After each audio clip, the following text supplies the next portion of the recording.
Prezado amigo leitor ou prezada amiga leitora. A introdução dos vídeos da cela 10 são todas iguais. Portanto, caso já tenha assistido, pule 3 minutos e 20 segundos. Boa leitura e ou boa audição. Você já se imaginou preso inocentemente? Você imagina que prisões injustas só ocorrem em favelas? Não. Em setembro de 2019, o narrador dessa série de vídeos foi vítima do poder político e econômico do estado de Goiás e enviado para um presídio onde ficou por 59 dias. Sem analisar a competência constitucional e as normas relativas ao imposto territorial rural e muito menos atentar sobre a inviolabilidade do sistema tributário federal, o Ministério Público e o Judiciário acataram a tese absurda de prisão preventiva, por tempo indeterminado, para salvaguardar os milionários fazendeiros contra supostos bandidos perigosos. A celeridade das decisões foi impressionante. O relatório policial foi assinado pelo delegado em 29 de agosto. No mesmo dia 29, o promotor ofereceu denúncia, e 2 dias úteis depois, o juiz determinou a prisão. O governo estadual mobilizou mais de 20 agentes de, pelo menos 3 forças policiais, para prender 2 velhos fiscais, como se fossem hackers poderosos ou chefes de uma perigosa organização criminosa que extorquia fazendeiros e dilapidava os cofres municipais. O delegado de polícia responsável pela operação e o advogado da organização sindical que pediu a prisão deram entrevista em rádio e TV comemorando o feito como heróis. Apesar da distância de 200 quilômetros, a TV Anhanguera, afiliada da Globo, desde as 7 horas, acompanhou espetacularmente a operação. Tudo isso por causa de uma rixa política entre o governador e o prefeito. O maior objetivo político era pegar o prefeito. As pressões psicológicas nos interrogatórios, por uma delação premiada, contra o mesmo foram cruéis. Também, devido ao poderio econômico e político dos milionários fazendeiros que se articularam para livrarem-se das altas multas aplicadas pela Receita Federal por sonegação do ITR, cuja cobrança por lei é de responsabilidade do município, e principalmente porque o acusado descobriu uma indústria de laudos técnicos vendidos aos fazendeiros desnecessariamente, e pior, muitos, falsificados. Ou seja, quem extorquia fazendeiros, com laudos falsos e desnecessários, e dilapidava o tesouro municipal sonegando imposto, conseguiu se safar, acusando, criminalmente na maior covardia, 2 inocentes pais de família. Mesmo com seus sigilos quebrados, a Polícia Civil e o Ministério Público não encontraram nenhuma prova que incriminasse os fiscais, e o inquérito foi encerrado sem processo. Os laudos falsos e desnecessários que estavam em poder dos fiscais presos foram recolhidos pela polícia. Com a prisão dos 2 fiscais, a operação fiscal foi interrompida, e o pequeno município de Nova Crixás de Goiás deixou de arrecadar mais de 7 milhões de reais que constituía na parte destinada ao município. Neste vídeo, e nos próximos, o narrador vai contar como foram seus dias na cadeia. 14 presos em uma cela construída para comportar 9. Onde cada dia que nascia iniciava-se uma nova vida, como vivem os animais pedrados da savana africana.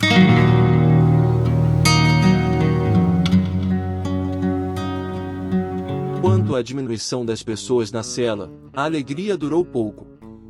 Logo depois do almoço, no mesmo dia da saída do líder, outro preso foi transferido para nossa cela.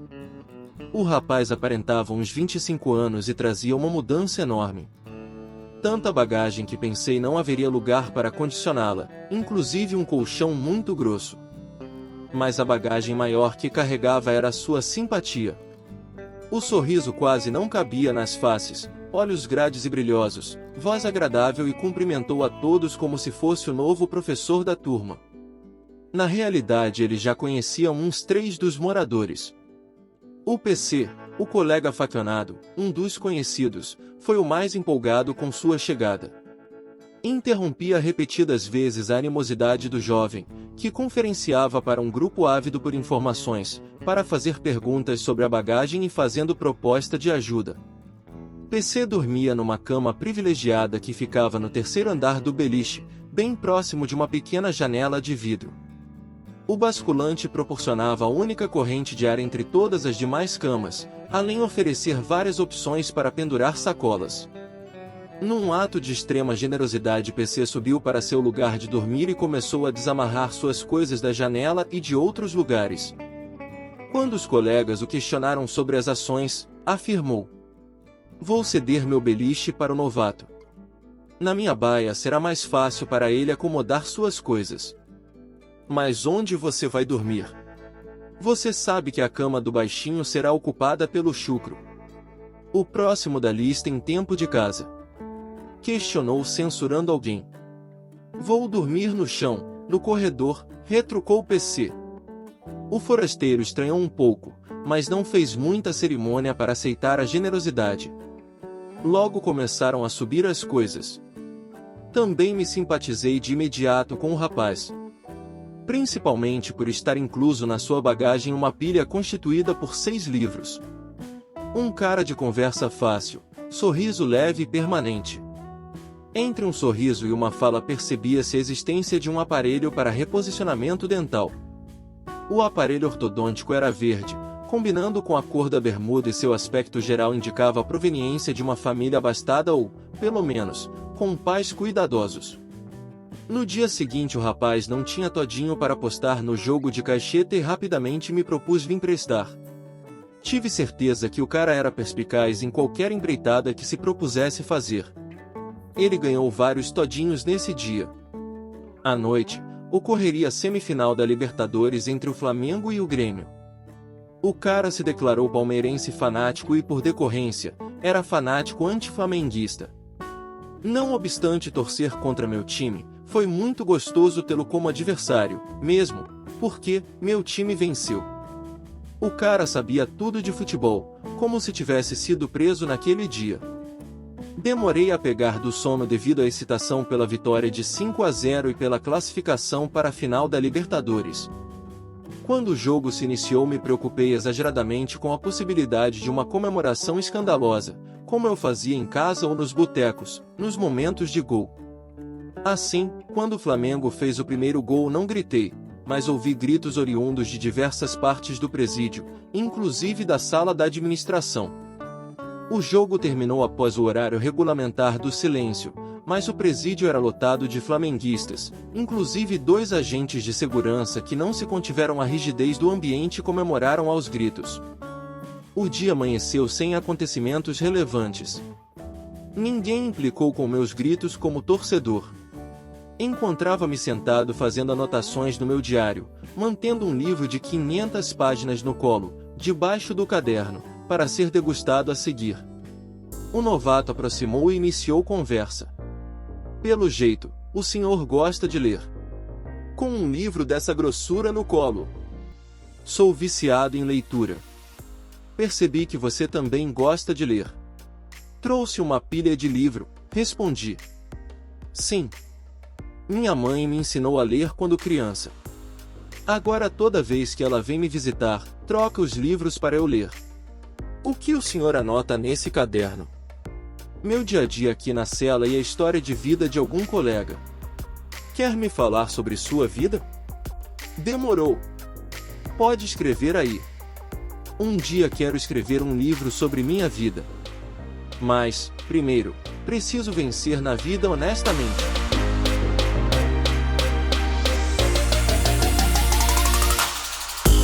Começou falando da admiração que tinha pelo seu pai, ao qual tem muito respeito e o considerava como ídolo.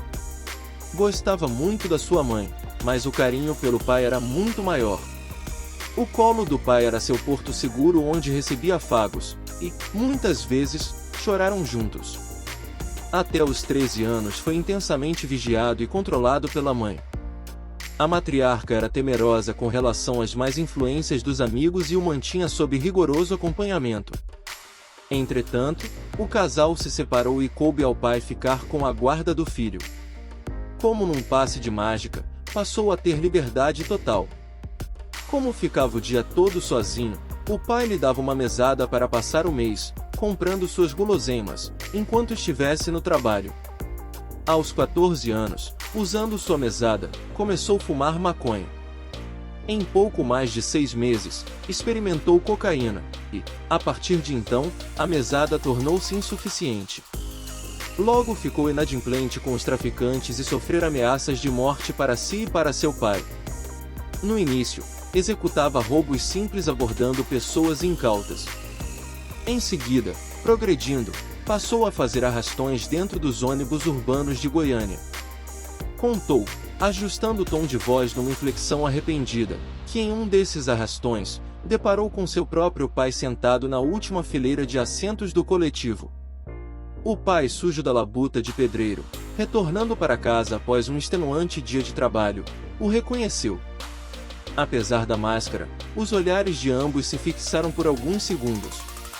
Mesmo assim, o filho tomou-lhe o celular para não levantar suspeita entre os comparsas e saiu bradando voz de assalto e ameaças. Ao aproximar de casa, avistou seu pai sentado no meio-fio.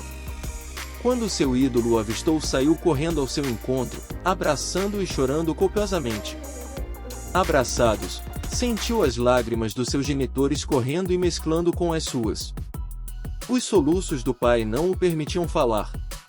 Quando conseguiu articular as primeiras palavras, depois de alguns minutos, começou a questionar para si mesmo sobre seus eventuais erros na criação do filho.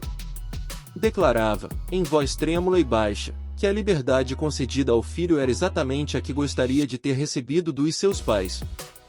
Ficaram assim por muitos minutos. Envergonhado, devolveu o celular, saiu da casa e foi morar em Boca de Fumo. Nesse local alimentava seu vício e planejava novas ações delitivas. Perto do local havia uma agência lotérica e logo pintou o interesse em assaltá-la. Fizeram um bom planejamento e a operação foi bem sucedida. Depois de comprar uma moto com o dinheiro do assalto à lotérica, resolveu procurar seu pai, que já mudara para o interior do estado, e sair da vida criminosa. Permaneceu um tempo morando com o pai, mas uma ex-namorada, paixão antiga, o chamou de volta para as imediações da capital. Logo estavam planejando assaltos para sobreviverem. 2 bandidos, amigo da mulher, falaram-lhe sobre uma residência, onde, supostamente, morava um gay sozinho que tinha muito dinheiro.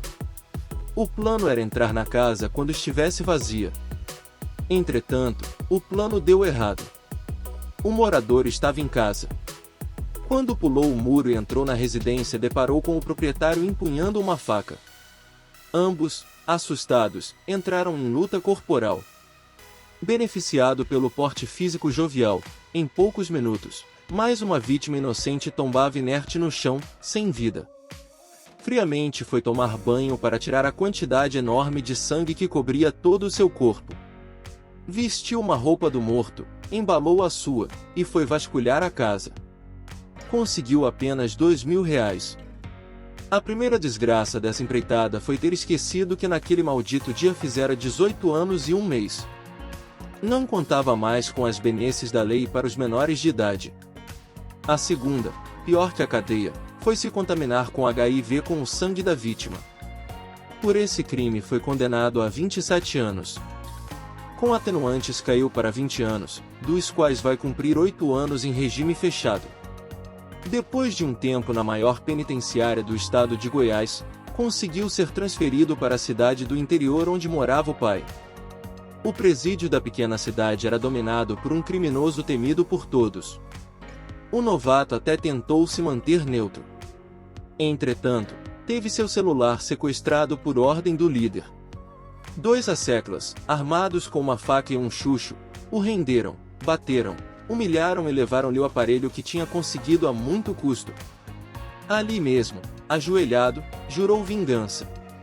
Começou a articular a reação conseguindo parceiros e montar esquemas para armá-los com facas e espetos. Depois de 1 ano, esse líder alcaguetou o corre que passava celular, droga e armas para o grupo do novato. Foi o estupim para início de uma ruidosa e eficaz rebelião. Uma das exigências que o jovem fez à polícia, para terminar o motim, era de que o líder perigoso saísse do presídio. Considerando tratar-se de um pedido relativamente fácil, as autoridades aceitaram a exigência. Desse dia em diante o rapaz passou a ser respeitado no recinto. Porém, 1 ano depois, o asilado voltou para o presídio. Chegou ambicionando retornar ao poder. Então, outra rebelião foi iniciada com muito mais planejamento, violência e força. Num dia oportuno, acompanhado de 15 companheiros devidamente mascarados, renderam o agente, invadiram a administração, apoderaram-se de armas, das chaves e se dirigiram para onde estava o antigo líder e seus aliados. O primeiro que apareceu tomou um tiro no queixo. O antigo líder apareceu e levou um balaço no ombro. Percebendo o perigo, saiu correndo para dentro da cela, se trancando e ficando fora da linha de tiro. O grupo revoltoso conseguiu entrar e o mataram, juntamente com seu braço direito. Toda a ação foi realizada sob o som de gritos como se fosse um bando medieval. Como se tivessem combinado previamente, cada um colocou o pé sobre o corpo inerte, como se fosse um degrau ou uma caça, enquanto o outro fazia a decapitação, cortando o pescoço da vítima, ainda agonizante, até que a cabeça se separasse do corpo. Tomaram a cabeça pelos cabelos, saíram correndo, gritando como se fossem índios apaches em comemoração a um escalpo, até chegarem à administração. No percurso atiravam-na ao chão e tentavam fazê-la de bola. 2 agentes, um rapaz e uma moça, desmaiaram ao ver a cena fúnebre. Entraram na ala feminina e depositaram a cabeça na porta da cela onde estava presa a esposa da vítima. Passado aproximadamente mais um ano, organizaram outra rebelião pedindo melhorias nas condições dos presos. Depois dessa terceira rebelião, o grupo foi esparramado para diversos presídios do estado e esse meu novo colega veio para Nova Crixás. Aqui já tinha passado por diversas celas e em todas corriam risco de morte. Assim a direção do presídio trouxe para nossa cela que é considerada exemplar. Esse é o currículo do meu novo amigo que doravante vou chamá-lo de intelectual. O apelido intelectual é porque passou a ser o mais sábio da cela. Um cara que adora leitura e possuidor de conhecimentos gerais abrangentes. Sem falar na sua perspicácia. Tinha um raciocínio muito rápido.